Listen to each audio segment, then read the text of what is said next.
di rumah hujan. Ya udah Imas, intinya mending cari laki-laki lain aja. Lupain Gesta. Lupain Gesta. Lah kenapa tante? Kan Gesta udah susah dihubungin juga. Oke, nih saya tante kayak lirik kayak bingung lihat studio ini. Kayak ada yang ditutupin gitu Tan dari aku. Enggak ada yang ditutupin. Enggak ada. Nggak ada. Enggak ada. Yakin. Ya, kenapa tante? Saya capek Mas, ditanyain soal Gesta terus. Kan aku pacarnya Gesta, Tan. Oh, jadi sering Tante kan juga sering tahu. ke tante. Iya, dia sering ke rumah saya. Capek, tapi tante benar-benar nggak tahu apa-apa. Enggak tahu saya. Yakin? Yakin. Oke, Pak Ustadz, kalau menurut Pak Ustadz gimana nih? Yang Pak Ustadz lihat dari sana yang terjadi, tantenya benar-benar tahu apa nggak tahu nih? Saya nggak bisa berprasangka ya kali Iya. ini, saya tidak bisa mencurigai sesuatu apapun dari tante. Yang salah awalnya yang saya temukan kesalahan adalah ketika Gesta SMS ke Imas mengatakan bahwa saya masih sayang kamu, jangan hubungi aku lagi. Saya masih sayang kamu, jangan hubungi aku lagi. Di sini bermakna ganda kalimatnya. Dan bermakna ganda itu sangat dilarang di dalam Islam. Oke, kenapa? Baru saya tahu. Kalimat yang bermakna ganda itu dilarang di dalam Ambigu Islam. ya? Wa qulu qawlan sadida. Ya ayyuhalladzina amanu taqullaha wa qulu qawlan sadida. Wahai orang-orang yang beriman, bertakwalah kepada Allah dan katakanlah perkataan yang benar atau yang jujur. Sadida berasal dari kata sadda. Sadda artinya bendungan. Bendungan itu mencegah air keluar, mencegah kebocoran, menahan. Artinya apa? Kita menahan ada makna ganda di dalam satu perkataan. Nah, kalau memang ada sesuatu yang disembunyikan, jangan. Kalau memang ada yang harus dibicarakan, harus dibicarakan. Karena akan berdampak bahaya ke depannya. Ya, jadi serba salah bisa salah Iya, tafsir ya. jujur itu memang akan pahit di awalnya. Tapi akan membuat kita lega insya Allah. Benar, setuju. Iya. Saya juga pengalaman begitu. Betul. Kita Dan kadang-kadang kebohongan takut adalah ragu untuk sebaliknya. mengatakan kejujuran, takut dia marah, takut apa. Ah. Namun setelah kita jujur, walaupun ada amarah, ada perdebatan dulu, namun habis itu lega kan, plong. Insya Allah. Seperti orang yang... Iya. Seperti orang gimana, Pak Ustadz? Seperti ketika kita janjian sama teman. Misalnya janjian sama teman, terus temennya datang terlambat. Semakin banyak alasannya, semakin kita tidak mau percaya padanya. Coba langsung bilang aja, saya kesiangan. Udah, Selesai ya. selesai. Jujur itu menyelesaikan Daripada masalah. muter-muter, berbelit-belit ya. Iya, insya Allah. Insya Allah. Oke, bener yakin Tante dengar tadi perkataan Pak Ustadz nggak mau ada yang dikemukakan di sini mungkin yang Tante tahu? Apa emang Tante nggak tahu apa-apa benar? Enggak, saya enggak tahu apa. Nggak tahu apa-apa. Oke. Ya udah kalau emang nggak tahu apa-apa gimana lagi ya kan? Dan kamu juga katanya ada hal yang kamu curigai katanya soal kedekatan cowok kamu dengan apa teman kerja apa gimana? Kamu Ada bilang? sih teman kantornya dia, Teman cewek. kerja dia yang Yang menurut kamu deket banget dengan dia. deket. Emang katanya sih sering curiga. Aku tuh curiga banget sama dia. Sama pacar aku sama teman kantor itu satu namanya Ica. Namanya Ica. Oke. Kalau Tante ini tahu teman kerjanya yang namanya Ica? Enggak, saya enggak kenal. Nggak kenal. Oke. Kecurigaan dari Imas terhadap rekan kerjanya si Geska, ya terhadap Ica teman kerjanya kata dekat. Kita berhasil akhirnya mendatangi Ica walaupun awalnya Ica ini ragu-ragu ngomong aduh saya ngapain diundang ke sini karena dia orang kantoran yang agak apa ya sungkono mungkin ya ada di depan kamera.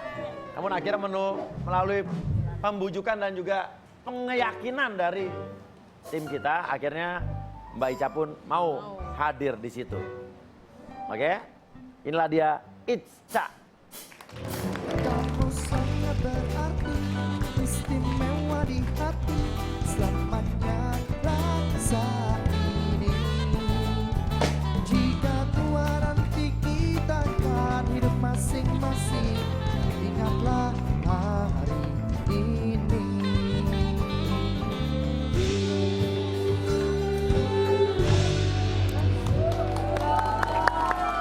Ica, makasih ya. Akhirnya baru datang ke sini walaupun tadinya awalnya ragu-ragu. Tapi Ica sempat bilang, saya bukan yang nggak mau atau gimana, cuman saya takut nggak pernah masuk TV katanya Pak Ustadz. Nggak apa-apa, ini masuk TV loh. Halo mungkin sama teman-teman kantor keluarga. Ya, Ica ini pemalu ya. Malu-malu kambing. Ica, tadi udah lihat di luar ya, lihat monitor bahwa kamu katanya dicurigai ada kedekatan dengan Mas Gesta. Saya cuma teman kantornya dia aja mas, nggak lebih dari itu. Tapi dekat. Tapi dekat cuma ya udah cuma sebagai teman kantornya aja. Oke, silakan Mbak Imas. Gesta kemana ya? Loh, lo kan nanya gue. Lo kan pacarnya dia, harusnya lo tahu dong dia kemana. Gue udah 1,5 tahun gak hubungan sama dia. Gini ya mas, Gesta tuh udah setahun yang lalu. Dia resign dari kantor. Loh, Say, Iya resign, lo kok pacarnya sendiri nggak tahu? gue aja 1,5 tahun gak hubungan sama dia, tiba-tiba dia resign. udah resign, udah keluar dari kantor kamu gitu? Iya dia udah resign dari kantor. Setahun yang lalu. Iya setahun yang lalu. Kenapa? Ya saya juga nggak tahu, tapi sebelum Gesta tuh resign dari kantor, dia tuh berubah banget, berubah dari biasanya. Dia tuh jadi pendiam, jadi penyendiri, kayak agak pemurung gitu. Oke, tunggu. Kamu nggak tahu Geska ini keluar dari kantor? Nggak tahu mas, Jangan-jangan malah yang bikin dia jadi keluar dari kantor. gue aja 1,5 tahun gak hubungan sama dia, terus lo nuduh gue gara-gara gue jadi resign gitu. Jadi benar-benar berarti benar kata tante bahwa Geska itu keluar kota. Keluar kota itu bukan tugas dari kantor kamu, bukan? Bukan, dia tuh udah resign dari setahun yang lalu. Tunggu. Tadi kau bilang tadi ada sesuatu sebelum dia keluar, apa tadi? Mau cerita apa tadi? Ya Gestanya tuh jadi suka murung, juga jadi penyendiri. Kalau misalkan kita lagi makan siang di kantor, Gesta tuh suka ke kamar mandi, udah gitu lama banget. Pas keluar, tau-tau matanya udah merah. Gue juga nggak tahu karena apa. Kalau perhatian banget sama Gesta deh. Ya gue juga sebagai teman kantornya setiap hari ngeliat dia. Setiap hari dia sering di kamar mandi, lama keluar Iya. mata merah. Tidur di kamar mandi apa gimana? Ya nggak tahu juga. Ngikutin lo ya gitu ya. Merhatiin Ya gue Gesta bukan gitu. yang ngikutin. Ngantuk kali. Ya nggak tahu juga. Nggak tahu dia ngapain. Pokoknya pas dia habis keluar dari kamar mandi, dia tuh beda. Matanya merah. Pokoknya jadi apa? berubah gitu. Saya takutnya dia kena pergaulan. Oke, mau Pak Ustadz, gimana nih? Sejauh ini nggak ada yang salah ya, semua baik-baik aja ya? Tapi yang saya khawatirkan di sini, sebagai seorang teman, mestinya dia menolong temannya gitu loh. Iya. Ketika sudah melihat tanda-tanda sesuatu yang aneh, sesuatu yang mencurigakan, dia sebagai teman dekat harus mencari tahu. Nah, iya. Supaya kita bisa saling tolong menolong. Sebelum tersesat ya. Sebelum tersesat. Semua orang berhak untuk mengajak kepada kebaikan dan mencegah kepada kemungkaran. Kalau memang seorang teman pasti akan menghalangi temannya berbuat keburukan yang selanjutnya gitu loh. Kita memang dilarang untuk mencurigai seseorang. Iya. Tapi ada memang orang yang menimbulkan tanda-tanda kecurigaan. Nah itu kita berhak mencurigainya dan kita berhak mencari tahu supaya kita bisa menolong mereka. Meluruskan kalau sampai jalannya Meluruskan. belok gitu ya. Apalagi mengakuinya sebagai teman. Iya. Iya. Apalagi kita sudah tidak asing lagi ya dengan tanda-tanda seperti itu ya, seperti mata merah. Iya. Mohon maaf saja, biasanya yang seperti itu, maaf ya, biasanya. Biasanya. Khamar, biasanya karena khamar. Oke, tapi misalnya gini, saya curiga nih Nanas nih matanya merah nih. Terus saya curiga dia kayaknya nggak benar nih dia menggunakan yang terlarang. Terus saya kasih tahu nih Iya. ke Ata, Nanas gini nih. Nah itu boleh nggak saya tuh? Boleh. Dengan maksud kita nasihatin sama-sama. Boleh. Itu fitnah bukan? Bukan. Itu supaya kita mencari tahu apa kebenarannya gitu. Oh, asal emang Tapi tujuannya itu. ya? sebaiknya jangan disebarin dulu. Karena baru sebatas kecurigaan. Kecurigaan. Iya. Tapi kalau untuk mengajak orang untuk meyakinkan Betul. boleh ya? Itu boleh. Tujuannya positif. Iya boleh. Tim berusaha nongkrongin rumah tante di daerah Cukang tersebut. Biar nggak ngantuk ibu-ibu, saya sengaja salahin. Oke, nah maaf nih tante ya, kita numpang-numpang di depan rumah tante melakukan investigasi seperti ini. Dan banyak hal yang kita temui dan ini mengagetkan kita semua. Kita lihat monitor sini. Gan, tim Rumah Oya lagi jadi detektif lagi nih.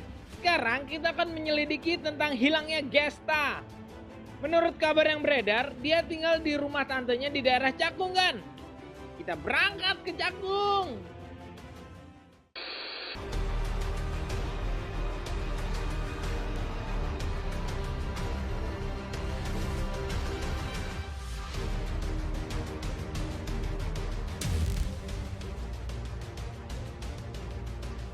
Loh, itu Gesta.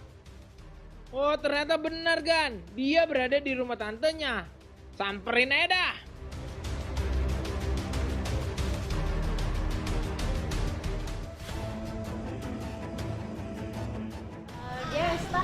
Gesta ya?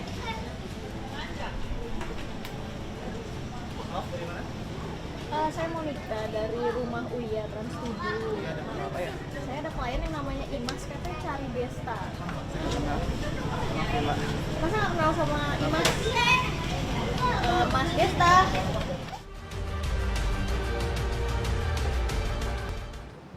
Loh itu gestanya ada tante, katanya nggak ada. Lah saya juga nggak tahu. Kan tante kan udah nganggap aku sebagai ponakan tante juga, masa ya tante Nah. nutup-nutupin ke aku sih nggak adil dong mas kayak gitu. Tante, benar tante nggak tahu apa-apa. Nggak tahu. Itu tempat rumah tante bukan? Sekarang lihat bagaimana tim waktu saat kita menghargai coba cewek tadi ya. Tim berusaha untuk mengikuti Gesta lagi sehingga saat ngambil kesempatan, nunggu kesempatan saat Gesta itu sendiri. Dan ini yang terjadi pada saat sampai rumahnya, ya. Kita lihat.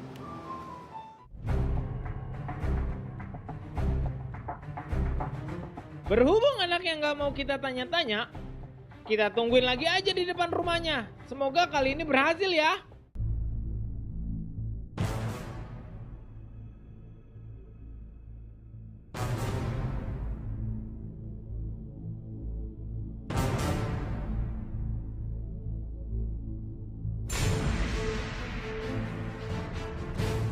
Ham. Itu si Gesta keluar lagi, Gan. Mau pergi kemana ya dia?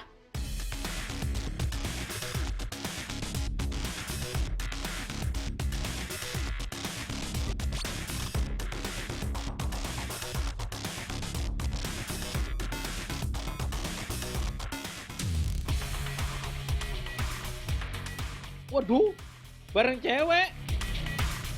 Guys.